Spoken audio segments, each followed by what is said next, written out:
आज हम डिस्कस करने जा रहे हैं लाइफ प्रोसेसेस चैप्टर का एक नया टॉपिक, ट्रांसपोर्टेशन इन प्लांट्स।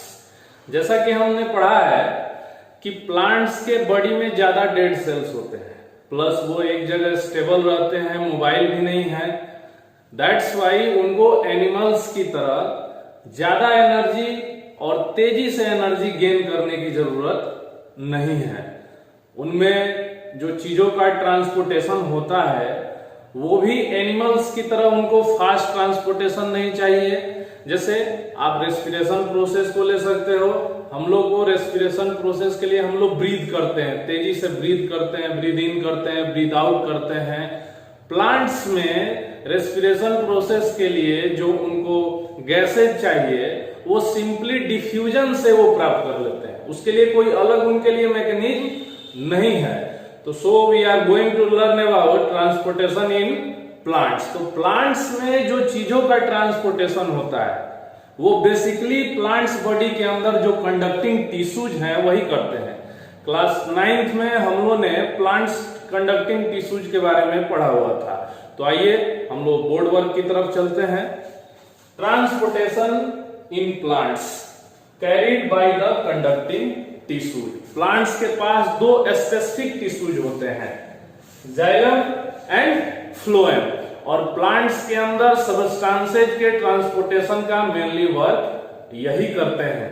तो प्लांट्स के अंदर जो सबस्टांस ट्रांसपोर्ट होते हैं वो मेनली दो ही फॉर्म में ट्रांसपोर्ट होते हैं, यानी कि वाटर और मिनरल्स, और फिर उसके बाद फोटोसिंथेसिस प्रोसेस से जो प्लांट्स फूड प्रिपेयर कर लेते हैं तो फिर उस फूड को डिस्ट्रीब्यूट यानी ट्रांसपोर्ट करना होता है। तो जो जाइलम टिश्यू है वो वाटर और मिनरल्स को ट्रांसपोर्ट करता है, और जो फ्लोएम टिश्यू है वो प्रिपेयर्ड फूड को ट्रांसपोर्ट करता है। अंतर क्या है?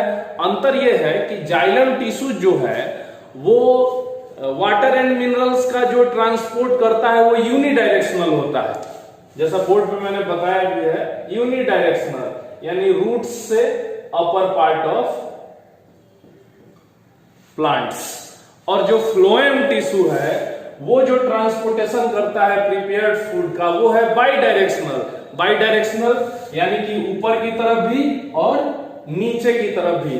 तो इसका जो ट्रांसपोर्टेशन होता है वो ग्रीन पार्ट से नॉन ग्रीन पार्ट की तरफ होता है, क्योंकि फूड मेनली ग्रीन पार्ट में प्रिपेयर होता है। तो फूड जब ग्रीन पार्ट यानी ग्रीन लीव्स में प्रिपेयर हुआ तो वहां से उसको नॉन ग्रीन पार्ट्स में भी डिस्ट्रीब्यूट करना होता है। नॉन ग्रीन पार्ट्स ऊपर भी होते हैं और नीचे भी होते हैं। दैट्स वाई आपसे अगर क्वेश्चन पूछा जाए कि जाइलम टिश्यू में जो ट्रांसपोर्टेशन होता है वो कौन सा डायरेक्शनल होता है, तो आप सिंपली कहोगे कि unidirectional from roots to upper part of the plants. और फूड का फ्लोएम टिश्यू से जो ट्रांसपोर्टेशन होता है वो बाई डायरेक्शनल होता है, यानी कि from green plants to non green plants. तो सबसे पहले हम लोग जो water and minerals xylem tissue से ट्रांसपोर्ट होते हैं उनके बारे में पढ़ते हैं। उसके बाद हम लोग फ्लोएम टिश्यू से फूड का ट्रांसपोर्टेशन, जिसको ट्रांसलोकेशन भी कहते हैं, उसके बारे में हम लोग स्टडी करेंगे। तो वाटर और मिनरल्स का जो ट्रांसपोर्टेशन होता है रूट्स से, प्लांट के रूट्स से प्लांट के बॉडी पार्ट्स तक, वो यूनिडायरेक्शनल होता है। और मेनली ये दो प्रोसेसेस जो हैं वो उसमें हेल्प करते हैं। पहला जो प्रोसेस है वो है ट्रांसपिरेशन। तो हम लोग जानते हैं कि ट्रांसपिरेशन प्रोसेस से प्लांट्स जो हैं अपने बॉडी के वाटर को बाहरी एटमॉस्फेयर में जो है ट्रांसपिरेट कर देते हैं। और रूट प्रेशर यानी प्लांट्स के जो रूट हेयर हैं वो भी एक तरह का सक्शन फोर्स क्रिएट करते हैं सॉइल में, जिसके चलते वाटर और मिनरल्स प्लांट्स बॉडी में इंटर करना शुरू कर देते हैं। तो इसको हम थोड़ा सा फिगर से आपको समझाते हैं। Okay students, take a look. तो हम लोग, मैं एक सिंपल फिगर आपको बना रहा हूं। आप समझो ये रूट है और ये प्लांट का टॉप है, ये प्लांट का टॉप और ये रूट, और इनके बीच में मैं इन कंडक्टिंग सेल्स को बना रहा हूं। ओके, तो पहला ये जो ट्रांसपिरेशन प्रोसेस हमको समझना है तो आप ध्यान देंगे।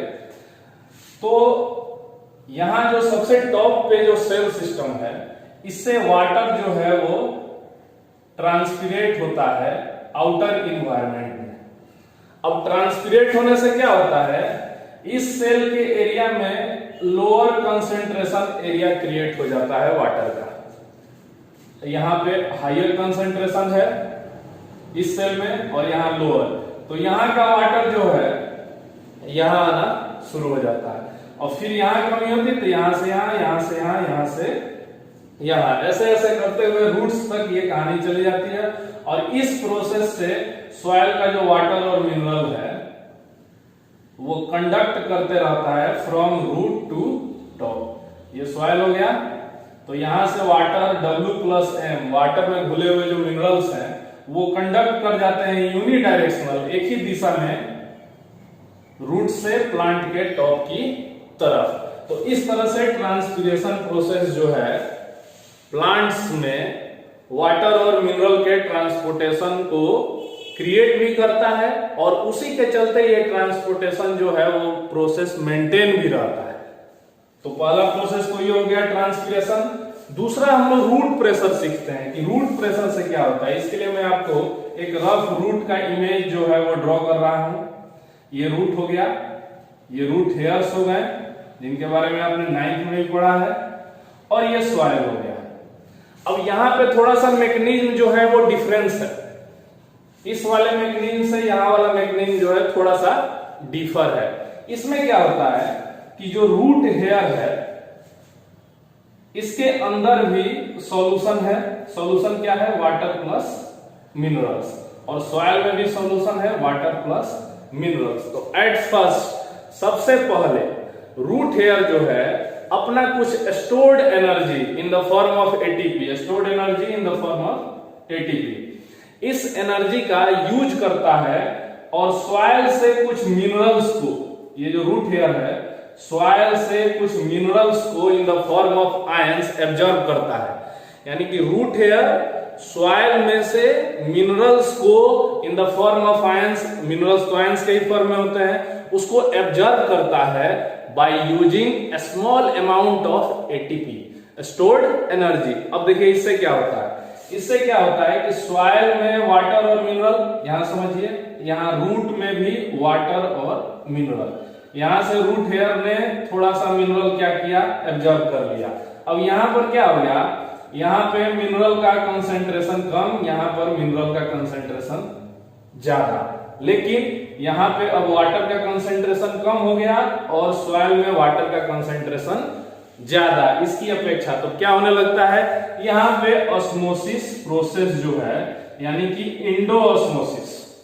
ओके, एक बार फिर समझा रहा हूं, ध्यान समझिएगा। सॉइल, रूट हेयर, तो रूट में भी वाटर मिनरल्स का सॉल्यूशन है, सॉइल में भी वाटर मिनरल का सॉल्यूशन है। रूट हेयर क्या करता है कि with the help of stored energy, यानी स्टोर्ड एनर्जी एटीपी एनर्जी के हेल्प से सॉइल से मिनरल को एब्जॉर्ब करता है in the form of ions. अब क्या होता है, रूट के सॉल्यूशन में मिनरल्स ज्यादा हो गया और सॉइल के उस एरिया में मिनरल्स कम हो गए, लेकिन इसके साथ ही रूट में वाटर जो है सॉइल के वाटर कंसेंट्रेशन की अपेक्षा कम हो गया। अब वाटर क्या करता है, हायर कंसेंट्रेशन से लोअर कंसेंट्रेशन की तरफ मूव करना शुरू कर देता है, यानी सॉइल से रूट की तरफ मूव करना शुरू कर देता है बाय इंडो ऑस्मोसिस। तो इस प्रोसेस से भी वाटर और मिनरल्स जो हैं वो ट्रांसपोर्ट होते हैं प्लांट्स के अंदर। यानी कि पहला प्रोसेस जो था वो था ट्रांसपिरेशन और दूसरा जो प्रोसेस था वो था रूट प्रेशर। और इस ट्रांसपिरेशन और रूट प्रेशर में कौन से स्पेसिफाइड टिश्यूज हेल्प करते हैं, specified conducting tissues known as xylem. तो अब हम लोग पढ़ेंगे किसके बारे में, ट्रांसलोकेशन। तो फूड का जो ट्रांसपोर्टेशन होता है प्लांट्स बॉडी में from green part two non green part, उस प्रोसेस को ट्रांसलोकेशन कहते हैं। ओके, जो फूड का ट्रांसलोकेशन होता है उसमें एक another vascular tissue, conducting tissue जो है फ्लोएम हेल्प करता है। कैसे हेल्प करता है, कैसे पौधे के ग्रीन पार्ट में प्रिपेयर्ड जो फूड है वो ट्रांसलोकेट होकर स्टेम में, रूट में, वहां तक ट्रांसलोकेट हो जाता है। इस मैकेनिज्म को समझने के लिए मैंने एक फिगर ड्रॉ किया हुआ है। ये वो ग्रीन पार्ट है जहां पर फोटोसिंथेसिस प्रोसेस से फूड प्रिपेयर्ड हुआ है in the form of sucrose. Sucrose solution, sucrose SAP भी आप कह सकते हैं। Sucrose is also a type of glucose. ये मैंने एक फ्लोएम जो है उसका पिक्चर जो है वो ड्रॉ किया फिगर, और यहाँ पे जाइलम वेसल का फिगर ड्रॉ किया है। फर्स्ट प्रोसेस, यहाँ आप थोड़ा सा अंतर देख रहे हैं जाइलम और फ्लोएम के फिगर में। दैट्स वाई कि फ्लोएम का जो ये पार्ट होता है, ये हिस्सा जो होता है उसका साइटोप्लाज्म वाला जो ये हिस्सा होता है वो लिविंग होता है और इसका डेड होता है। बिकॉज जाइलम में जो वाटर और मिनरल का कंडक्शन होता है वो एक्चुअली एक फिजिकल प्रोसेस है और उसमें उसको एनर्जी यूज करनी नहीं पड़ती है। लेकिन फ्लोएम में जो फूड का ट्रांसलोकेशन होता है उसमें फ्लोएम को अपनी stored energy in the form of ATP use करनी होती है, और दैट्स वाई ये पार्ट उसका लिविंग है।